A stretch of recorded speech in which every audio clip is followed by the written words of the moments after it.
Frank Smith ने फूलों की घाटी की तुलना किस देश की प्राकृतिक सुंदरता से की थी? तो उत्तर हो जाएगा आपका आयरलैंड। फ्रैंक स्मिथ जिन्होंने फूलों की घाटी की खोज करी थी, उन्होंने इसकी तुलना करी थी आयरलैंड की सुंदरता से। थोड़ा सा और देखते हैं इसके बारे में। इस घाटी का पता लगाया था फ्रैंक स्मिथ और उनके साथी R.L. होल्ड्सवर्थ ने। ध्यान रखेंगे आप ये नाम भी। R.S. होल्ड्सवर्थ फ्रैंक स्मिथ के साथ थे जिस समय उन्होंने फूलों की घाटी की खोज करी थी। हुआ क्या था, फ्रैंक स्मिथ और होल्ड्सवर्थ कामेट पर्वत के अभियान से लौट रहे थे वापस, और फ्रैंक स्मिथ की नज़र पड़ी फूलों की घाटी पर। फूलों की घाटी पर नज़र पड़ी, फ्रैंक स्मिथ फूलों की घाटी की तरफ घुस गए, लेकिन होल्ड्सवर्थ थोड़ा दूसरे रास्ते में निकल गए, किसी दूसरी दिशा में निकल गए। इसलिए मुख्य रूप से जो खोजकर्ता माना जाता है फ्रैंक स्मिथ को ही माना जाता है। लेकिन पूछा जा सकता है कि कौन उनके साथ में थे, तो पूछा जा सकता है होल्ड्सवर्थ। ध्यान रखेंगे आप होल्ड्सवर्थ नाम, ठीक है। अगला प्रश्न है, मांझी वन फूलों की घाटी कहाँ स्थित है? तो उत्तर हो जाएगा इसका उत्तरकाशी और हिमाचल प्रदेश की सीमा पर ये घाटी स्थित है।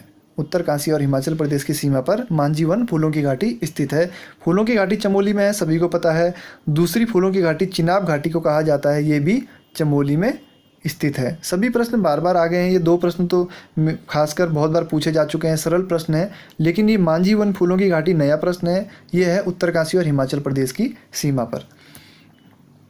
तीसरा प्रश्न है, पिथौरागढ़ के सौंदर्य से प्रभावित होकर भारत के किस प्रधानमंत्री ने पिथौरागढ़ की तुलना स्विट्जरलैंड से की थी? तो उत्तर होगा आपका राजीव गांधी। राजीव गांधी जब पिथौरागढ़ आए थे तो उन्होंने क्या किया था, पिथौरागढ़ की तुलना करी थी स्विट्जरलैंड से। ध्यान रखेंगे आप, स्विट्जरलैंड से तुलना करी थी राजीव गांधी ने। प्रश्न ऐसा भी पूछा जा सकता है कि राजीव गांधी ने पिथौरागढ़ की तुलना किस देश की प्राकृतिक सुंदरता से की थी? तो ध्यान रखेंगे तब उत्तर हो जाएगा स्विट्जरलैंड। थोड़ा सा और देखते हैं। धरोहर अनुपम पिथौरागढ़ पुस्तक किसकी है? राजेश मोहन उप्रेती की। ध्यान रखेंगे राजेश मोहन उप्रेती की पुस्तक है, और इस पुस्तक में उप्रेती जी ने लिखा है कि राजीव गांधी ने इस नगर की तुलना स्विट्जरलैंड से की है। राजेश मोहन उप्रेती पिथौरागढ़ के रहने वाले हैं और उन्होंने बुक लिखी है धरोहर अनुपम पिथौरागढ़। काफ़ी अच्छी बुक है, यदि आप पिथौरागढ़ को जानना चाहते हैं तो आप इस बुक को ले सकते हैं। बस इसमें केवल पिथौरागढ़ के मंदिर हो गया, पिथौरागढ़ के थोड़ा इतिहास दिया है इसमें, पिथौरागढ़ के प्रमुख व्यक्तित्व मतलब जो भी महान व्यक्ति रहे हैं पिथौरागढ़ के, उनका वर्णन किया है राजेश मोहन उप्रेती ने इस पुस्तक में। इसके अतिरिक्त राजेश मोहन उप्रेती की अन्य पुस्तकें भी है, क्रीड़ा पथ और शहीद ए वतन। ध्यान रखेंगे बहुत ही इंपॉर्टेंट बुक है क्रीड़ा पथ और शहीद ए वतन। और तीसरी पुस्तक धरोहर अनुपम पिथौरागढ़। अगले प्रश्न की ओर चलते हैं। उत्तराखंड के किस धाम में रुधिर कुंड स्थित है? तो उत्तर होगा आपका केदारनाथ। केदारनाथ में रुधिर कुंड स्थित है। इसके अतिरिक्त केदारनाथ में कौन कौन से कुंड है देखते हैं। हंस कुंड है, रेतस कुंड है, उदक कुंड है, अमृत कुंड है, हवन कुंड है। तो सभी कुंडों के नाम आपको याद रखने होंगे क्योंकि कुछ भी पूछा जा सकता है। हंस कुंड, रेतस कुंड, उदक कुंड, अमृत कुंड और हवन कुंड। लेकिन जून 2013 की आपदा के बाद इनमें से कुछ कुंडों का अभी तक पता नहीं चल पाया है। जैसे ही वहाँ पर आपदा आई थी तो कुछ कुंड तबाह हो गए थे, कुछ मिल चुके हैं, लेकिन कुछ कुंडों की अभी खोज चल रही है। तो अभी यहाँ पर कुछ कुंड अभी यहाँ पर नहीं मिल पाए हैं, लेकिन ये कुंड यहाँ पर मौजूद थे। हंस कुंड, रेतस कुंड, उदक कुंड, अमृत कुंड और हवन कुंड। ध्यान रखेंगे पाँचों के पाँचों कुंड को आप। पांचवा प्रश्न है, शिवनराकोट का नौला उत्तराखंड के किस जनपद में स्थित है? तो उत्तर हो जाएगा आपका अल्मोड़ा में ये नौला स्थित है।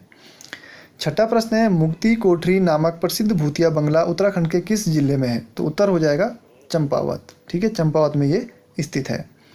सातवां प्रश्न है, रामजे साहब किस देश के निवासी थे? तो उत्तर हो जाएगा आपका स्कॉटलैंड। तो स्कॉटलैंड की आपको राजधानी बतानी है कमेंट बॉक्स में, क्योंकि अक्सर ऐसा होता है एग्जाम में देशों की राजधानी भी पूछ लेता है, इसलिए आपको सभी देशों की राजधानियाँ याद होना जरूरी है। कमेंट बॉक्स में आप बताइए स्कॉटलैंड की राजधानी कहाँ से है, और नहीं भी बताते हैं जिनको नहीं पता है वो बुक में सर्च कीजिए और राजधानी को याद कर लीजिए। मिस्टर रामजे या रामजे साहब कहाँ के निवासी थे? स्कॉटलैंड के निवासी थे। दूसरा फैक्ट है इसमें, ये लॉर्ड डलहौजी के चचेरे भाई थे। ध्यान रखेंगे लॉर्ड डलहौजी के चचेरे भाई थे।